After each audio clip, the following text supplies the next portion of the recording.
হযরত শাহজালাল রহমতুল্লাহি আলাইহি কেবল একটি নাম নয়, এই বাংলার আকাশের এক জ্বলন্ত প্রদীপ।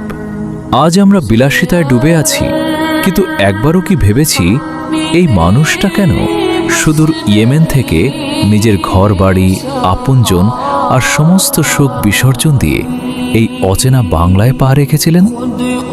মূল অংশ।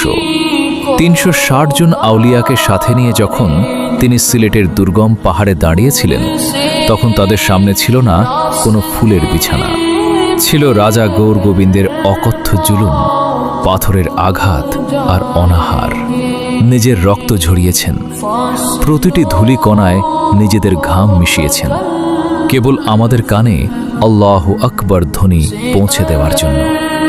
আজ আমরা খুব সহজেই মুসলিম পরিচয় দিই, কিন্তু ভুলে যাবেন না, শাহজালাল রহমতুল্লাহি আলাইহি আর তার সঙ্গীরা যদি সেদিন বুক পেতে সেই অমানসিক কষ্টগুলো সহ্য না করতেন, তবে এই সবুজ বাংলা আজ হিন্দুস্তানের কোনো এক মূর্তির আস্তানা হয়ে থাকত।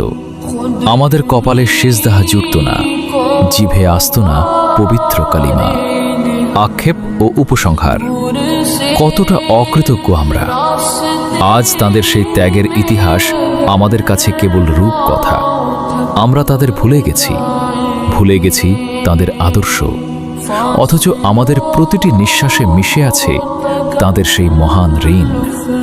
হে আল্লাহ, আমাদের সেই মহাপুরুষদের যোগ্য উত্তরসূরি হিসেবে কবুল করুন। তাদের প্রতি আমাদের বিনম্র শ্রদ্ধা কোনোদিন যেন ফুরিয়ে না যায়।